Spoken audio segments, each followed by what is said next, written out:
కోనేరుగట్టు. ఈ కథను రచించిన వారు శ్రీ జయంతి ప్రకాశ శర్మ గారు. అబ్బబ్బా, ఈ కాకులొకటి చంపుకు తింటున్నాయి. ఒక్క నిమిషం కూడా పని చేసుకొనివ్వటం లేదు. మీకే ఉదయాన్నే పేపర్ పట్టుకుని కూర్చుంటారు. ఒక్క నిమిషం కాఫీ ఆలస్యమైతే గయ్యమని లేస్తారు. అంతేకాని అయ్యో పెళ్ళం వంటింట్లో ఏం ఇబ్బంది పడుతోందో అనే ఆలోచన బుర్రలోకి చస్తే రాదు. ప్రతిరోజు ఉదయాన్నే వంటింట్లోంచి భార్య వసంతమ్మ మాటలు సుందరయ్యకి అలవాటే. పేపర్ చదువుతున్నా సరే ఓ చెవి ఆమె మాటల మీద పడేస్తాడు. ఎందుకంటే అక్కడి నుండి వంటింటి సమస్యలు మొదలు ప్రపంచీకరణ, సాంకేతిక అభివృద్ధి, మనిషి ఆలోచనలో మార్పులు, రాజకీయాల వరకు ఒకటేమిటి 1,00,000 విషయాల మీద విమర్శలు, విశ్లేషణలు వస్తుంటాయి. వాటిలో కొంత అవసరమైన పరిజ్ఞానం కూడా ఉంటుంది. దాన్ని మెదడులో పదిలపరుచుకోవటం సుందరయ్య అలవాటు చేసుకున్నాడు. ఆ విషయాలన్నీ అప్పుడప్పుడు ఆఫీసులో తాను ఉపన్యాసాలు ఇస్తున్నప్పుడు వాడుకుంటూ ఉంటాడు. సొంతిల్లు అన్నానని ఇదిగో ఈ అపార్ట్మెంట్ కొని పారేసి నా సరదా తీర్చేశారు. ఈ కొంప ఆకాశానికి జానెడు దూరంలో ఉంది. డాబా మీదకెళ్ళి చెయ్యి పైకెత్తితే కైలాసం అందుతుంది. ఏమైనా అంటే మన తాహతుకు ఇంతకంటే రాదంటూ నా నోరు నొక్కేస్తారు. ఈ కొంపలకి ఓ ఇరుగు పొరుగు, మాటామంతి ఒక్కటి ఉండవు. 4 కుటుంబాలు కలిసిమెలిసి ఉండే జాగాలో 40 కుటుంబాల్ని కుక్కేస్తున్నారు. అయినా ఏం లాభం? ఎవరికి వారే యమునా తీరే కదా. పక్కింట్లో ఎవరుంటారో మనకి తెలియదు.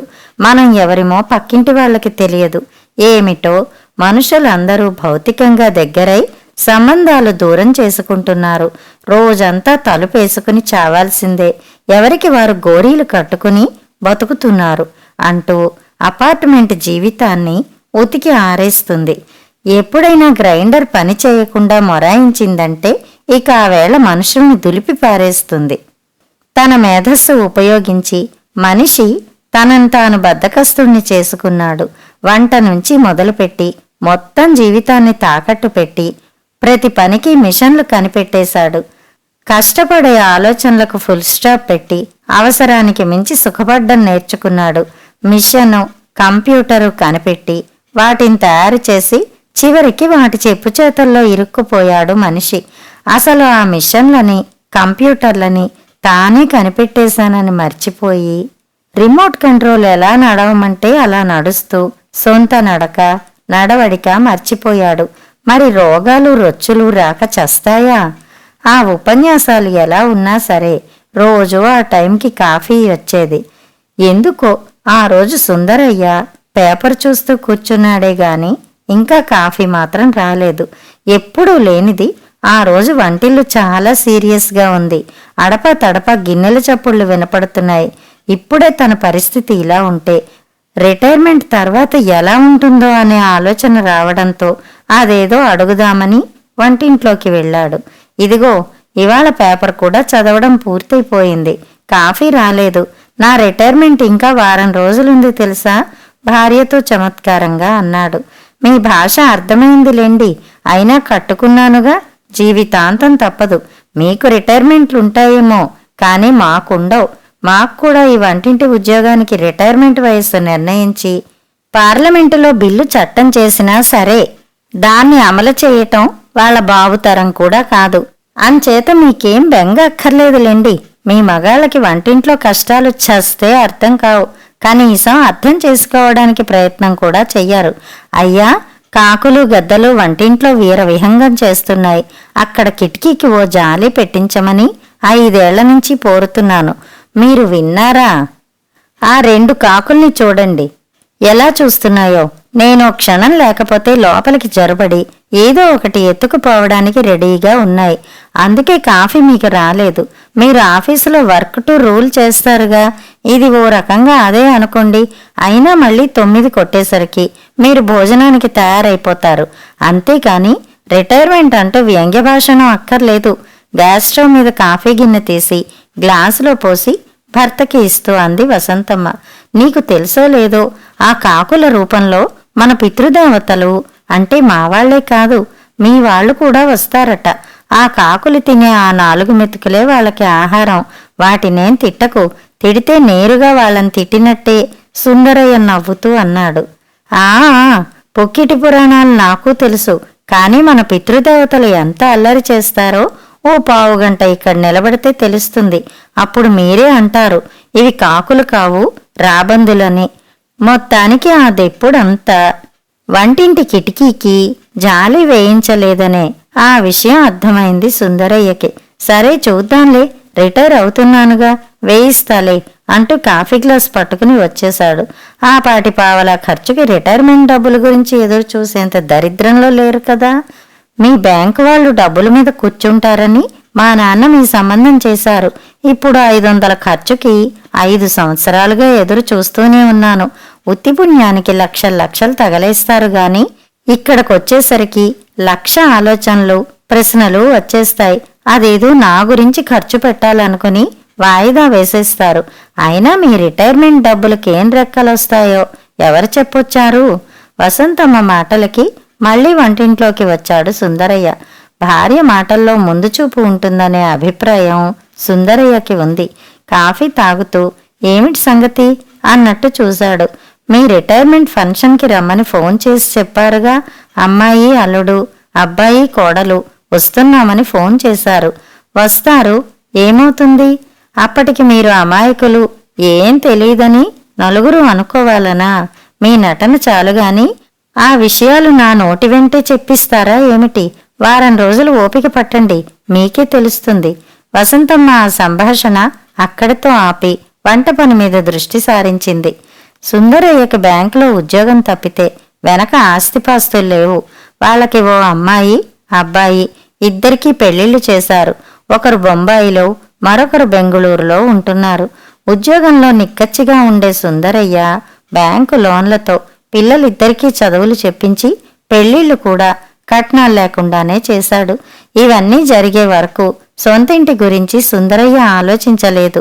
ఈ మధ్యే ఆ ఊరు జిల్లా కేంద్రంగా ఎదిగింది. అయినా సరే ఓ పెద్ద పల్లెటూరులా ఉంటుంది. ఊరు మధ్యలో ఓ కోనేరు, చతురస్రాకారంలో ఉండే ఆ కోనేరుకి 4 వైపులా గట్లు. ఆ గట్లని ఆనుకుని విశాలంగా రోడ్లు ఉన్నాయి. తూర్పు గట్టు మీద ఆంజనేయస్వామి కోవెల, ఉత్తర గట్టు మీద వెంకటేశ్వర స్వామి ఆలయం ఉన్నాయి. ఎప్పుడూ సందడిగా ఉండే కోనేరు గట్లంటే సుందరయ్యకి వసంతమ్మకి చాలా ఇష్టం. సుందరయ్య పుట్టినప్పటి నుంచి ఆ గట్ల మీదుండే అద్దె ఇళ్లల్లోనే ఉండేవాడు. అందుచేత ఆ గట్టు మీద ఉండే ఇళ్లల్లో ఓ ఇల్లు కొనుక్కోవాలనే కోరిక ఉండేది. కాని తనకి బ్యాంకులో వచ్చే లోనుతో స్థలం కొని ఇల్లు కట్టుకోవడం ఆ గట్టు మీద కాదు కదా. ఆ ఊర్లో కూడా ఇప్పుడు కుదరని పని. ధరలంతలా పెరిగిపోయాయి. ఇక గత్యంతరం లేక కనీసం రిటైర్ అయ్యే సమయానికి ఇల్లు ఉండాలనే ఆలోచనతో ఊరు శివారులో అపార్ట్మెంట్ తీసుకుని 50 సంవత్సరాల కోనేరుగట్టు వదిలి కొత్తింటిలోకి మారిపోయాడు. పిల్లల చదువులు పెళ్లిళ్ళు అయిపోయాయి. వాళ్ళు వెళ్ళిపోయినా సరే ఆ కోనేరుగట్టు మీద ఒంటరితనం అనిపించలేదు. కాని ఈ అపార్ట్మెంట్లో ఆ లోటు కొట్టొచ్చినట్టు కనబడుతోంది. వసంతమ్మకి మాట్లాడేవాళ్లు లేకపోవడంతో పుస్తకాలు చదువుకోవటం, టీవీ చూడ్డం అలవాటు చేసుకుంది. సుందరయ్య బ్యాంకులో ఉన్నంత వరకు ఇంటి విషయాలు ఆలోచించడు. ఆఫీసు విషయాల్లో పూర్తిగా పట్టున్నవాడు. ఆఫీసులో అందరూ ఆయన సలహాను తీసుకునేవాళ్లు. కాని రాను రాను పాతవాళ్లు రిటైర్ అయి కొత్తవాళ్లు రావడంతో వాళ్ల ప్రవర్తన వేరేగా ఉండేది. ఉద్యోగాన్ని చాలా చులకనగా చూడడమే కాకుండా పని మీద చిత్తశుద్ధి ఉండేది కాదు. ఏ విషయంలో కూడా వాళ్లలో తృప్తి కనబడేది కాదు. అక్కడికి స్టాఫ్ మీటింగ్స్లో చెబుతూనే ఉండేవాడు, ఉద్యోగం దైవంతో సమానం. మనకి హాయిగా ఆనందంగా జీవించడానికి దోహదపడుతుంది. మనకి సమాజంలో గుర్తింపు గౌరవం ఇచ్చింది. మన హక్కుల్ని సాధించటానికి ముందు మనం మన విధులు పూర్తిగా నిర్వర్తించాలి. అలా కాకుండా బాధ్యతలు వద్దు, హక్కులు కావాలంటే అది అరాచకానికి దారితీస్తుంది అంటూ తన జీవిత అనుభవాలు చెప్పేవాడు. అయినా సరే కుర్రాళ్ళు ఏదో ముసలాడు చాదస్తం అంటూ లెక్క చేసేవారు కాదు. రోజులు మారాయి. అంచేత మన అనుభవాలు వాళ్ళకి పనికిరావు కామ్రేడ్ అంటూ యూనియన్ నాయకులు సుందరయ్యతో అంటూ ఉండేవారు. ఇదేనేమో జనరేషన్ గ్యాప్ అంటే అని సరిపెట్టుకోకుండా సుందరయ్య తన ప్రయత్నాలు తాను చేస్తుండేవాడు. సాయంత్రం ఆఫీస్ పని పూర్తి కాగానే ఇంటికి బయలుదేరిన సుందరయ్యకి ఉదయం భార్యతో జరిగిన సంభాషణ గుర్తొచ్చింది. నిజమే, తన పిల్లలు కూడా ఈ తరం వాళ్లే కదా. సమాజంలో వచ్చిన మార్పులను చూస్తున్నాం, పిల్లల ఆలోచనలు ప్రవర్తనలు చూస్తున్నాం. అంతకంటే ఏం తేడా ఉంటుంది? రిటైర్మెంట్ డబ్బుల గురించి బహుశా వాళ్ళు తల్లి దగ్గర ఏవైనా అభిప్రాయాలు వ్యక్తపరిచారా అనే అనుమానం కలిగింది. ఆ విషయమే రాత్రి భోజనం చేస్తూ ప్రస్తావించాడు. నా దగ్గర వాళ్ళేం అనలేదు, కానీ లోకం తీరు చూస్తున్నాంగా. డబ్బులు వస్తే చాలు కాకుల్లా వాలిపోతారు. మనవాళ్లు కూడా దానికి అతీతులు కారేమో అని నా అనుమానం. వసంతమ్మ సూటిగానే తన అనుమానం వ్యక్తం చేసింది. ఒకవేళ వాళ్ళు అడిగినా మనం డబ్బులు ఇవ్వడంలో తప్పేం లేదు. మనం దాచేది వాళ్ల కోసమే కదా. అవి ఎలాగైనా మన తదనంతరం వాళ్ళకి చెందవలసిందే కదా అన్నాడు సుందరయ్య. మీ ఆలోచనలు అలాగే ఉంటాయి. వచ్చిన డబ్బులన్నీ వాళ్ళకే ఇచ్చేస్తే మనం ఏం తింటాం? మీ పింఛన్ డబ్బులు నెల ఖర్చులకు సరిపోతాయి గాని రోగమో రొచ్చో వస్తే మనకెవడిస్తాడు? ఓ కార్యక్రమం వచ్చినా ఇంకో ఖర్చు వచ్చినా వాళ్ళని అడుక్కోవాలి. మన తర్వాత వాళ్ళకి వెళ్ళొచ్చు గాని ఆ డబ్బంతా ఇప్పుడే ఇచ్చేస్తే మన రోజులు గడవడం కష్టం అన్నదే నా అభిప్రాయం అంటూ వసంతమ్మ కుండ బద్దలు కొట్టినట్టు చెప్పేసింది. అది సరే, మన పిల్లలు అలాంటి వాళ్ళ? సుందరయ్యకి ఇంకా పిల్లల మీద నమ్మకం పోలేదు. నేనెప్పుడూ కీడించి మేలించమంటాను. ఇప్పటి పిల్లలు పూర్వకాలం పిల్లల్లా ఉంటే వీధికొక వృద్ధాశ్రమం ఎందుకు పుట్టుకొస్తుంది? పిల్లలు కాకులు ఒక్కలాగే ఉన్నారు. ఏమో నాకు అనిపించింది, నేను చెప్పాను. తర్వాత మీ ఇష్టం. భార్య మాటలతో సుందరయ్య ఆలోచనలో పడ్డాడు. సరే, ఏదైనా మనం ఆ పరిస్థితి ఎదురైనప్పుడు ఆలోచించి ఓ నిర్ణయం తీసుకుందాం అంటూ సుందరయ్య అప్పటికి ఆ సమస్యకి తెరదించేశాడు. సుందరయ్య రిటైర్మెంటు ఇంకా 2 రోజులుందనగా పిల్లలిద్దరూ వచ్చారు. ఇల్లంతా సందడిగానే ఉంది. తల్లిదండ్రులకు తెలియకుండా వాళ్లలో వాళ్ళు ఏదేదో మాట్లాడుకుంటున్నారు. ఒక్కొక్కసారి మాటలు సీరియస్గానే వినబడుతున్నాయి. బహుశా ఏం అడగాలి, ఎలా అడగాలి అన్న విషయాల మీద తర్జన భర్జనలు పడుతున్నట్లుంది. ఏది ఏమైనా విషయం జాగ్రత్తగా పరిష్కరించాలి. కర్ర విరక్కూడదు, పాము చావకూడదు, డబ్బు మూలంగా బంధాలు దెబ్బతినకూడదు. రిటైర్మెంట్ రోజు ఆఫీసులో భారీగా ఏర్పాట్లు చేశారు. పెద్ద అధికారులు, యూనియన్ నాయకులు సత్కార సభకి వచ్చి సుందరయ్య సేవలు కొనియాడారు. చివర్లో సుందరయ్య పిల్లలు మాట్లాడారు. సుందరయ్య సంతానంగా జన్మించడం తమ అదృష్టం అంటూ చాలా ఎమోషనల్గా మాట్లాడారు. సుందరయ్య కృతజ్ఞతలు చెప్పుకుంటూ తనకి ఇంత ఘనంగా సత్కార సభ జరగడం వ్యక్తిగతంగా ఇష్టం లేకపోయినా సరే అందరి కోసం ఒప్పుకోక తప్పలేదంటూ తన అనుభవాలను ముచ్చటించాడు.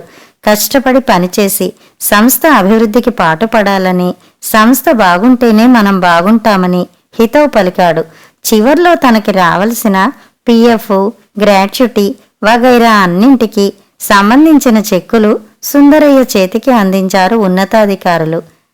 సభ ముగిసిన తర్వాత అక్కడే విందు ఏర్పాట్లు కూడా చేశారు. కార్యక్రమాలు పూర్తయిన తర్వాత కారులో ఇంటికి సాగనంపారు.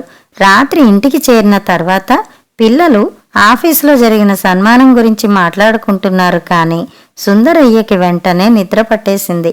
మర్నాడు బ్యాంకుకి వెళ్లి తన అకౌంట్లన్నీ సెటిల్ చేసుకున్నాడు. మిగిలిన డబ్బు అకౌంట్లో వేసుకుని పిల్లల విషయం తేలిన తర్వాత ఏం చెయ్యాలో అప్పుడు ఆలోచించవచ్చును అనుకుంటూ ఇంటికి తిరిగి వచ్చేశాడు.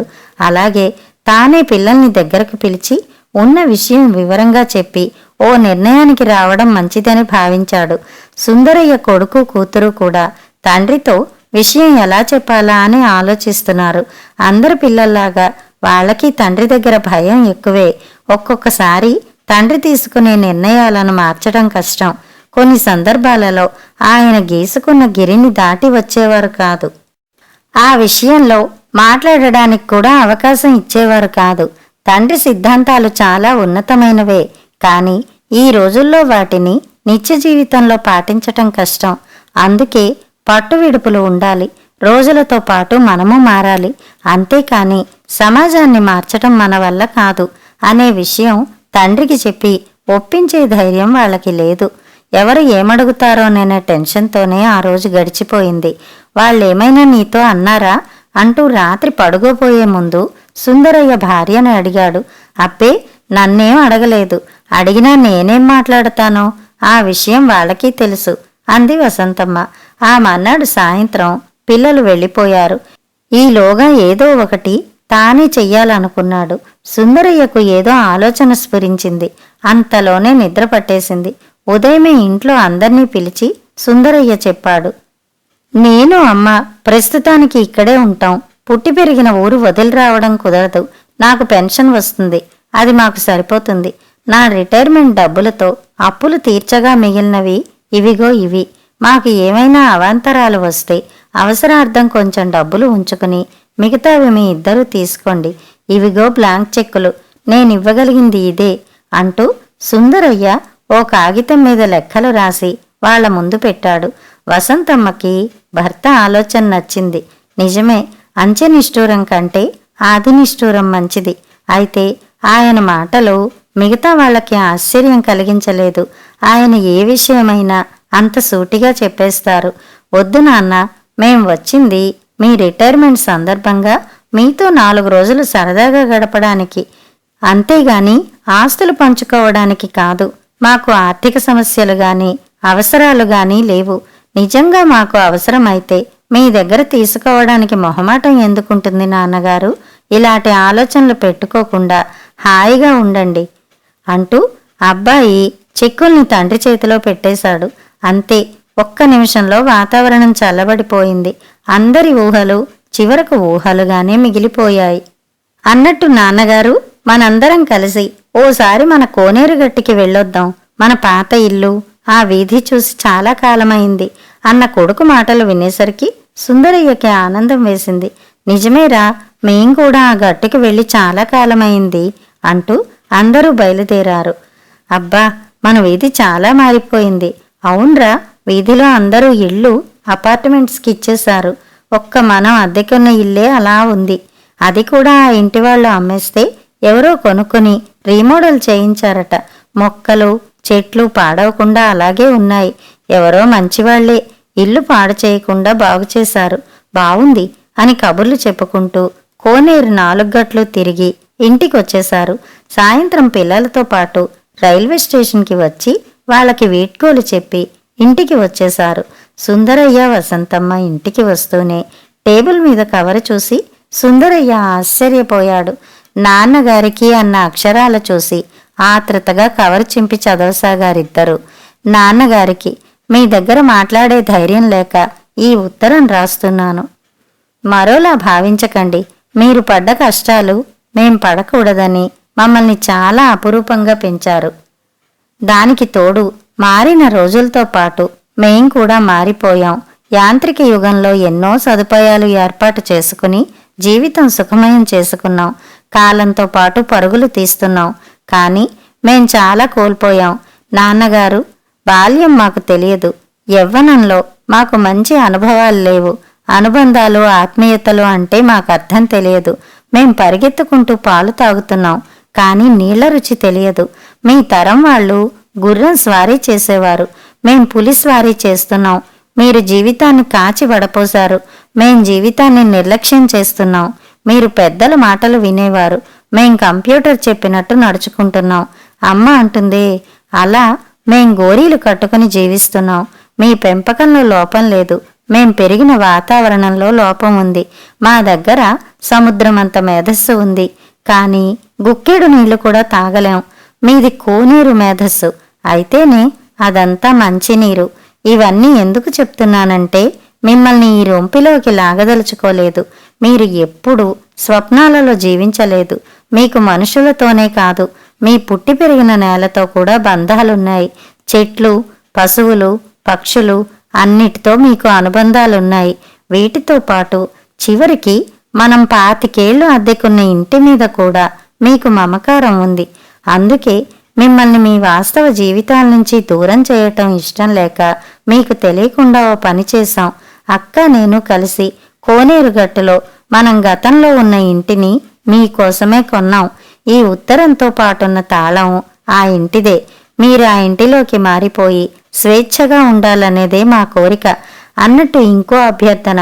త్వరలో మాకు పుట్టే పిల్లల్ని మా తరం వాళ్లలా కాకుండా మీ తరం వాళ్లలా పెంచి పెద్ద చేసే బాధ్యత మీకే అప్పగిస్తాం. మన గట్టు మీద పెంచండి అంటే మాకు తీరిక లేక పెంచలేక అని కానే కాదు. మా స్వార్థం అంతకంటే కాదు. మీలాంటి వాళ్ళ చేతుల్లో పెరగడం భవిష్యత్తులో మనిషి మనుగడకు చాలా అవసరం నాన్న. కాదనరుగా. ఇట్లు మీ అమ్మాయి, అబ్బాయి. ఉత్తరం చదివిన సుందరయ్యకి కళ్ళలో కోనేరు కనబడింది. ఆ కళ్ళతోనే వసంతమ్మ కళ్ళలో వసంతాన్ని చూశాడు. వంటింట్లో కాకులు, పెరట్లో కోయిలలు హడావిడిగా కనిపించాయి. కథ సమాప్తం.